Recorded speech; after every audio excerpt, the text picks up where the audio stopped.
তো হ্যালো বন্ধুরা, welcome back to my channel. তো আবার চলে আসলাম নতুন একটা ভিডিও নিয়ে।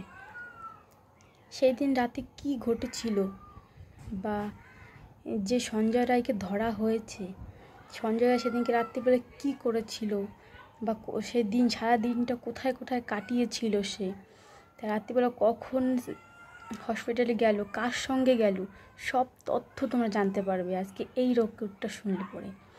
যার সঙ্গে ছিল, ও যার সঙ্গে ঘুরেছে বা যার অজুহাতে ও ঢুকতে পেরেছিল হসপিটালে, ওর একটা বন্ধুর ভাই অসুস্থ ছিল, তো অসুস্থ ছিল বলে হসপিটালে ভর্তি করেছিল। তো হসপিটালে ভর্তি করেছে, তা সেই উদ্দেশ্যে আর কি ঢুকতে পেরেছিল হসপিটালে, যতটা রেকর্ডে শুনতে পেলাম আর কি। তো তোমরা আগে এই রেকর্ডটা শুনবে, তখন বুঝতে পারবে যে সঞ্জয় কিভাবে কি করেছিল। আর এত বড় একটা কাণ্ড ঘটানোর পরে তাও সকালবেলা যখন ওর কানে আসে খবরটা যে ওই অভয়াকে মারা হয়, এরকম নৃশংসভাবে হত্যা করা হয়, যখন ওই খবরটা কানে আসে তখন ওর মুখে হাসি, মনে হচ্ছে কতটা বিশ্ব জয় করে ফেলছে, এরকম একটা হাসি দেখা গেছিলো ওর মুখে আর কি। সেটাই ওর বন্ধু বলল রেকর্ডে। তো বন্ধুরা, যদি ভিডিওটা ভালো লাগে লাইক কমেন্ট আর চ্যানেলটা সাবস্ক্রাইব করতে ভুলবে না। আর তোমাকে মূল্য মতামত অবশ্যই কমেন্টে জানাও। আর সঞ্জয়কে কি করা উচিত, কি শাস্তি দেওয়া উচিত অবশ্যই তোমরা কমেন্টে জানাও।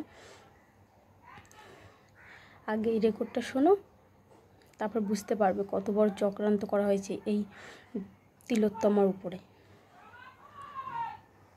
গেছিলাম, যাওয়ার পর ওখান থেকে রিসেপশনে কথা বলে তারপরে চলে গেছিলাম। রাতে 11:30টার সময় আবার রিপোর্ট করাতে এসেছিলাম। আমি ঢুকেছি ওখানে 10:30টার সময়। তো তারপরে ওর সঙ্গে 10:30টায় মিট হওয়ার পরে 11টার সময় উপরে গিয়ে রিপোর্ট ডাক্তারবাবুকে ফোন করে আবার ভাইকে উপরে ছেড়ে দিই। ছেড়ে দেওয়ার পরে দুজনে একটু বেরিয়ে এসে ড্রিঙ্কিং করার পরে ফোন ঘুরেছি। তারপরে কোথায় ড্রিঙ্ক করলেন? ওখানে দেখছি চেতলার ওখানে। কোথায়? চেতলায়? আচ্ছা হ্যাঁ আচ্ছা। তো ওখানে ড্রিঙ্কিং করার পরে আমি তো আসলাম। আসার পরেও যখন আমি ব্যাটালিয়ন যাওয়ার ছিল, ব্যাটালিয়ন যখন ও গেল না, আরজিকর ঢুকলো, তখন আমি ওকে ছেড়ে দিয়ে রিটার্ন চলে আসলাম। বাইক কে চালাচ্ছিল? ও চালাচ্ছিল? হ্যাঁ। আচ্ছা, আমি তো ড্রাইভও করতে জানি না ম্যাডাম। ও কি বললো? কেন যাচ্ছে অত রাত্রিবেলা? ও ঘরে বলছে হ্যাঁ যাবো বলছে, কিন্তু কিছু আমাকে বলেনি। খালি যখনই বললাম বেড়াতে যাওয়ার পর তখন বলছে হ্যাঁ যাবো। তারপরে আমি তো সব রাস্তা ম্যাডাম চিনি না, যখন পারলাম ও আবার ওইদিকে ঢুকছে শ্যামবাজার পেরিয়ে, তখন আমি ওকে বললাম কি যাবি না? ও তখনও বললো হ্যাঁ যাবো। সেটা কত হবে টাইম? তখন 2:45।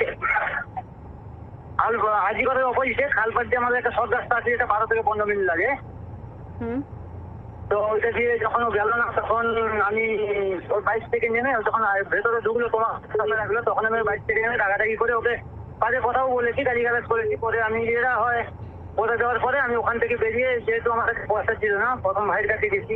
ভাইয়ের কাছে বললো ফোন পেতে দেখলাম, বললাম ফোন পেতে আমার লাগবে না, আমার কাছে আছে। 2:45 সময় যখন ও হসপিটালে যাচ্ছিল, 2:45 আপনি না? 2:45 নয়, দোকানে ঢুকেছি 3টে।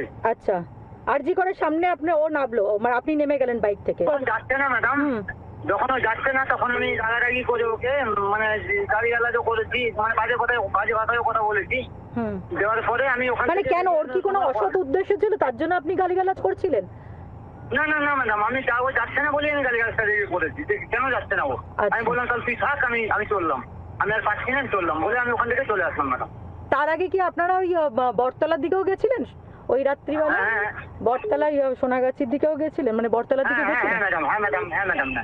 আচ্ছা, ওখানে কি কারোর সাথে ঝামেলাও হয়েছিল? না, ওখানে ম্যাডাম কোনো ঝামেলা হয়নি। তারপরে ও 3টের সময় আরজি করের ওখানে নামলো রাত্রিবেলা, তাই তো? আপনি বাড়ি চলে গেলেন, তারপরে আপনার সাথে আপনি ব্যারাকে ফিরে গেলেন। আচ্ছা, তারপরে ওর সাথে আর কোনো কথা হয়েছিল আপনার? ও ব্যারাকে কখন ফিরলো? না ম্যাডাম, কখন ফিরেছে জানি না।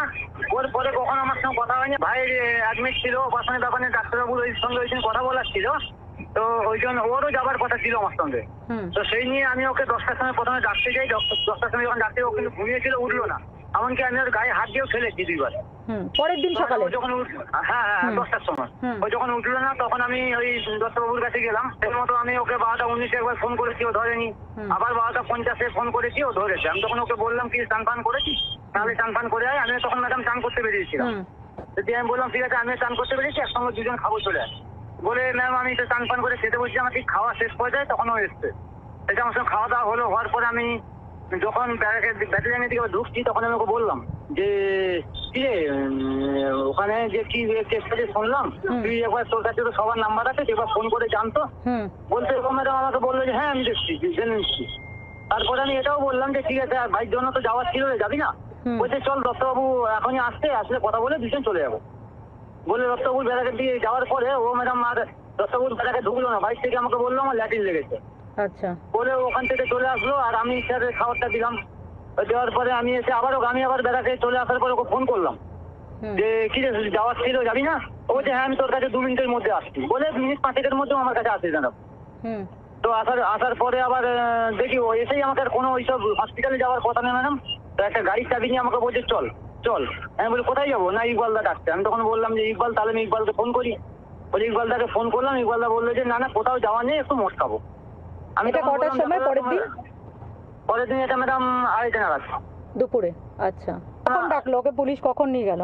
ওকে পুলিশ কখন ডেকেছে আমি জানি না ম্যাডাম, কিন্তু এটা আমি জানি যে যখন আমি 12টার সময় খবর পেলাম আমার ভাই ফোন করে বললো যে দাদা এরকম পুলিশ এসেছিল আমার কাছে, এরকম সঞ্জয়দা ছবি টবি দেখাচ্ছে আর এই ব্যাপার।